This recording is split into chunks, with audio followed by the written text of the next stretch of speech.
बिल्कुल सही है। और कभी भी देख लेना, कभी भी देखना कि आपके गांव से अगर कोई बारात जाए और बारात में कितने भी अच्छे लोगों को ले जाना, कितने भी अच्छे लोगों को, जो कबो पियत ना हो में बेउ बारात में पिए जाए और उन जगह भैया जब था तुमने काय पी तो मैंने के शब्द का रहा, अरे कोई नहीं रोज मौज में तो चल जाता, रोज मौज में तो चल जाता। कहने का अभिप्राय एक विद्वान लिखता है, ध्यान रखना, जंगल मोर के बिना और जेल चोर के बिना भैया सुनी है बराती दारू खोर के बिना।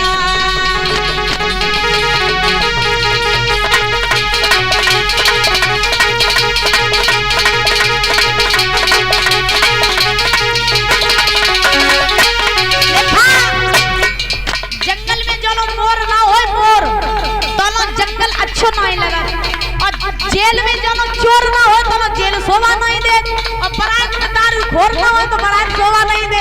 हाँ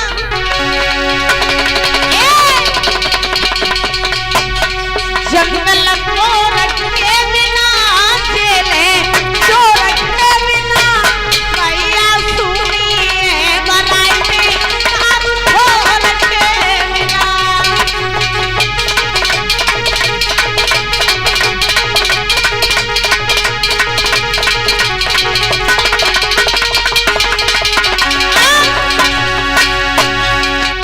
अरे न्याय कोट बिन चुनरी कोट बिन दूल्हा कोट बिन,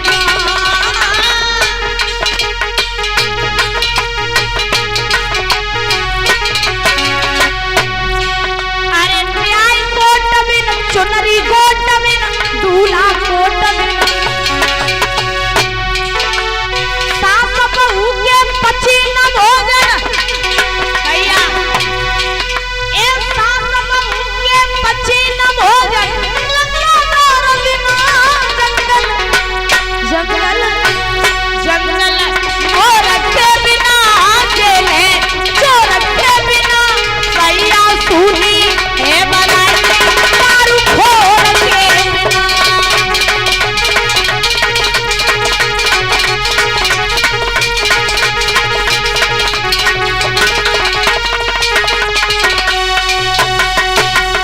कहा जाता है जो कोर्ट में न्याय ना होवे कलो कोर्ट शोभा नहीं दे, और दूल्हा जो बारात में कोट पैंट न पहने तो दूल्हा शोभा नहीं दे, और घर में जो सास बहू की लड़ाई न होवे तो घर शोभा नहीं दे। कहने का अभिप्राय भोले बाबा ने बारात तैयार करी, भूत प्रेतों की बारात चली, चल करके महाराज आज भोले बाबा दूल्हा बने, और दूल्हा बन करके नंदी पर सवार हुए, आगे आगे देवता चलने लगे, बीच में भूत प्रेत चलने लगे, सबसे पीछे महाराज बैठे हुए हैं नंदी पर सवार भोले बाबा चलने लगे।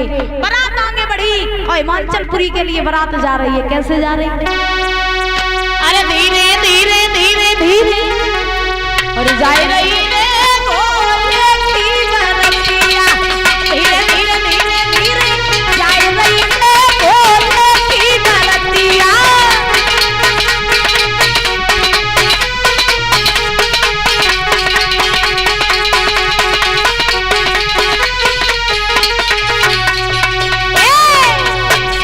धीरे धीरे धीरे धीरे जा रही है भोले की बरतिया, धीरे धीरे धीरे धीरे जा रही है भोले की बरतिया।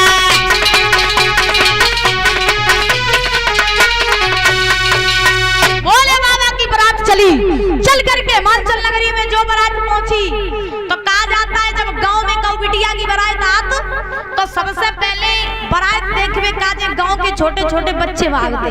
हाँ तो महाराज गांव के बच्चे भागते, तो ऐसे ही जो भोले बाबा की बारात हिमाचल नगरी में पहुंची सो महाराज गांव के बच्चन ने देखी कि बारात आई गई, सो सब बच्चा महाराज एक दूसरे से कहने लगे, ओ भैया गिरिजा बुआ की बारात आई गई, कोई कहे गिरिजा जिज्जी की बारात आई गई, चलो चल के दूल्हा देखे आए। तो महाराज जो लड़का बच्चा भाग के जो बारात के पास पहुंचे तो आगे आगे देवता आते, तो देवता वैसे सुंदर होत लेकिन जनाए जानते बारात में भूत प्रेत। तो महाराज आगे जो देवताओं को देखो, बच्चा कहने लगे भैया बारात तो बड़ी सुंदर आई, देख तो कितने निके निके लोग आए। हाँ, अब एक दूसरे से कहने लगे भैया बारात ना देख, तू देख दूल्हा का दूल्हा। तो जो दूल्हा देखबे काजी और आगे बढ़े, तो दूल्हा तो महाराज भूल गए। जो भूत प्रेतन को देखो तो भूत प्रेत हाहाकार मचाए रहे थे, तो सब बच्चा भाग पड़े और भाग करके अपने अपने घर में घुस गए, रोने लगे, चिल्लाने लगे। माँ बाप ने पूछा क्या बात है, रोए काहे को रहे, बारात देखे आए? बच्चा कहने लगे मैया बारात तो देखने गए, लेकिन बारात में दूल्हा थोड़ी ना हो, तो मैया बारात में भूत आए, भूत जोते बच्चन के भूत आए। मैया बोली कैसी बातें कर रहे हो, तो पागल है गो? अरे कभी सपनों देख लो वही है। बच्चा बोले न मानो तो देखे आओ जाओ। सो बेव गई देखन और ने भूत प्रेत देखे उल्टे ही पाए बाजी आए, सबने दरवाजा और बंद कर ले, अब कोई बाहर ने घर के नहीं आओ। देवता भोले बाबा से कहने लगे का हमने तुमसे कही थी कि इन भूतन को न लिवाई जाओ, अब तुम सम्मान कोई करियो का, कोई घर में तो पायरा उन्होंने नहीं घर रहो, अब ये ठाड़े रहो दूल्हा बने, अब किनके संग ब्याह करियो। अब तो हिमाचलों की इतनी हिम्मत नहीं हो रही कि भोले बाबा को सम्मान करियो। महाराज दो चार बुजुर्ग रहे, बुजुर्ग तो महाराज उन्होंने हिमाचल से कहा कि हे हिमाचल ऐसा करो कि अब बारात तो तुम्हारे दरवाजे पर आई है, और अगर बारात को तुम सम्मान नहीं करियो तो बारात लौट जाइए तो तुम्हारा भी अपमान होगा, इसीलिए ऐसा करो कि बारात को सम्मान करवो तो बहुत जरूरी। अच्छा एक बात बताएं, क्या बुजुर्गों के अंदर महाराज बुद्धि बहुत होती है, ये बात हमने प्रैक्टिकल करके देखी है कि बुजुर्गों के अंदर बहुत बुद्धि होती है। आजकल के लोग बुजुर्गों का सम्मान नहीं करते, आजकल के लोग जो नौजवान पीढ़ी होती है ना, वो बुजुर्गों का सम्मान नहीं करती, लेकिन मेरी समझ में सबसे ज्यादा ज्ञान बुजुर्गों को ही होता है। समय कम है, एक बात याद आ रही थी, बताओ तो बताए है? समय कुछ ज्यादा हो रहा है, माताएं जकाती करे तो कथाई में बिलमोए राती हमारी रोटी सब्जी को करिए। कोई बात नहीं, अगर दिक्कत हो तो हम बनवाए दिए चले। ठीक, एक समय की बात देखो, हम एक प्रमाण दे आपको कि बुजुर्गों के अंदर कितनी अकल होती है, बड़े ध्यान से सुनना। एक समय की बात के गांव में से एक लड़का की बारात गई, ध्यान से सुन लेना। गांव में से एक लड़का की बारात गई, तो महाराज जब बारात जा रही थी तो लड़की वालों की तरफ से ये फरमाइश थी, ये मांग थी कि लड़की के बाप ने लड़का से कही, क्या कहा? लड़की के बाप ने लड़का से कहा कि सुनो तुम बारात लेके आइयो खूब, लेकिन तुम्हारी बारात में एक बूढ़ो ना आ जाए, तो बारात लेके आइयो। तो लड़का ने महाराज वो बात स्वीकार कर ली, और जब बात स्वीकार कर ली तो लड़के ने कहा ठीक है ऐसा ही होगा, हम काऊ बूढ़े को लेके नहीं आई है, जितनी बारात आई है सो सब नई खेल के आई है। अब बात स्वीकार कर ली, अब बारात तैयार भाई जाए काजी नकरोसी निखरन लगी। महाराज जो नकरोसी निखरन लगी, लड़का तैयार हो, बारात गाड़ी घोड़ा सवाई है। लड़का को जो नाना रहे सो बिगड़ियो, लड़का के नाना ने कही सुनो बारात लेके तो तुम खूब जाए रहे, लेकिन बारात में चलिए तो हम जरूर। लड़का कान लो, सुनो नाना जी हमें एक बार बहू ले आन दो और बहू घरे आ जाए, फिर मेरी ससुराल में तुम परे रहियो में कोई दिक्कत नहीं, लेकिन नाना जी आज तुम ना जाओ, अगर आज तुम मेरे संगे चले गए तो प्यार नहीं हुई है। नाना जी ने जवाब दिया मान ही नहीं सकत, तुम हमें कैसे ले चलो, लेकिन हम जाइए जरूर। अब नाना ने जब जिदई पकड़ ली तो लड़का ने पहली बात तो सब नए को इकट्ठो करो, बुजुर्गों को एक को भी इकट्ठा नहीं किया। अब लड़का को जब नाना बिगड़ियो तो लड़का कहने लगा अपने नाना से सुनो नाना अगर तुम जाना चाहते हो तो मेरे संगे चलो खूब, लेकिन तुम मेरे संगे नहीं जाओ, गाड़ी की डिग्गी में जाइयो, गाड़ी की डिग्गी में जाइयो। नाना बोले बिल्कुल तू मुझे जहाँ बैठा देगा वहीं बैठे रहिए, लेकिन हम बारात में जरूर चली। नए लड़के तैयार हुए, बारात चलने लगी, नाना को डिग्गी में डाल लो। जो गाड़ी की डिग्गी में नाना को डालो, बारात चलने लगी। चलते चलते लड़की वालों के यहाँ बारात पहुंची। जो बारात लड़की वालों के यहाँ पहुंची तो लड़की के बाप ने पहले तो जा चेक करो कि देखे कोई बुजुर्ग तो नहीं आओ। सो महाराज सोचो को कोई बुजुर्ग नहीं। अब जो बारात पहुंची मंडप के नीचे लड़का पहुंचो तो लड़की के बाप ने एक और बात कह दी। कौन सी बात? लड़की के बाप ने लड़का से कही सुनो, ब्याह करवे काजे तो तुम आइए, लेकिन मेरी एक और शर्त है। लड़का बोला क्या? लड़की को बाप बोलो कि मेरे पास के गांव में एक नदी बात है, नदी, और नदी में अगर तुम पानी की जगह दूध बहा दे तो हम अपनी बिटिया को ब्याह में संगे कर देंगे। अब ध्यान से सुनना, लड़की के बाप ने शर्त लगाई क्या? कि पास के गांव में नदी बात है, और नदी में तुम पानी की जगह दूध बहा दे तुम ब्याह कर दी। अब बारात में सब महाराज नए नए लड़का रहे। अब ऐसा कैसे हो सकता कि पानी की जगह दूध बहा दे? नामुमकिन है। तो लड़का कहने लगा सुनो ससुर जी, एक शर्त तुमने रखी थी कि बुजुर्ग लेके ना आइयो, तुम कोई बूढ़ा व्यक्ति लेके नहीं आए। अब तुमने दूसरी शर्त रख दी, लेकिन अब जा शर्त हम पूरी नहीं कर पाई। अब तुम ब्याह कर दो अपनी बिटिया को।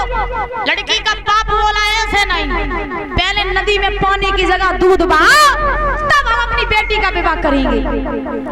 अब लड़का सबके मुंह गाई देखे कि ऐसे कैसे हो सकता है। तो महाराज अब लड़का कहने लगो कि चलो इन तो कोई योजना नहीं बताइए, डिग्गी में नन्ना डरी। तो पहले नाना से पूछे चले कि देखे क्या किया जाए। सो महाराज वो लड़का चुपके से गयो और जाए के गाड़ी की जो डिग्गी नेक खोली। सो महाराज से लड़का अपने नाना से कहने लगो नाना जी बहुत बड़ी आफत में पड़ी है। नाना कहने लगे क्या हुआ? लड़का बोला नाना जी आफत जा आई कि लड़की के बाप ने एक और शर्त रखी। नाना बोले क्या शर्त रखी? लड़का बोला नाना जी लड़की का बाप कह रहा है कि शादी तभी होगी जब नदी में पानी की जगह दूध बहा दे। तो नाना जी कहने लगे तो बहा दे हो जाए के दूध। तो महाराज लड़का बोला नाना जी अगर हम जानते होते तो तुम्हारे पास काहे को आते, तुम हमें कुछ योजना बताए दे। नाना बोले हम नहीं बताइए, हम तो डिग्गी में डरे, हम नहीं बताइए। लड़का बोला नाना जी एक बार बताए दो, सही बता तुम आपको खूब सम्मान करें, लेकिन एक बार योजना बताए दो।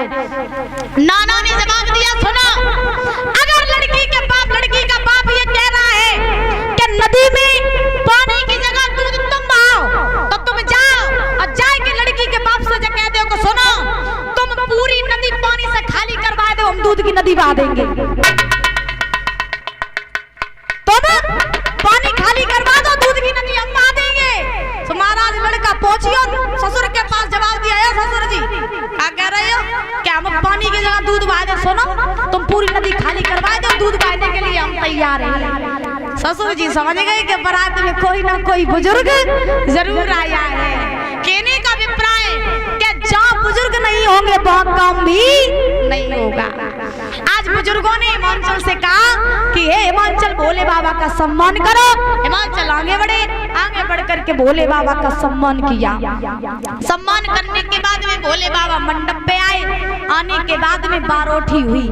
आने के बाद में जब गांव की जितनी माताएं थी तो भोले बाबा को देखने के लिए आई, तो भोले बाबा की ऐसी दशा के सांप बिच्छू लटके, हाथों में भी सांप लपटे। तो माताएं कहने लगी कि अब तो गिरजा को पार्वती को बूढ़ी कटी हो काई कि कहां जे बूढ़े से भोले बाबा और कहां फूल सी खिलने वाली पार्वती, इनकी तो शादी हो नहीं। हमें तो लगा टुकड़ा 2 महीना तक चलिए फिर तो खेल खत्म ही है। हाँ पार्वती ज्यादा दिन तक जिंदगी नहीं काट पाई। तो महाराज मेना ने पार्वती को समझाओ लली अब कछु नहीं बिगड़ गो, ब्याह मना कर दे। बोली पार्वती की मैया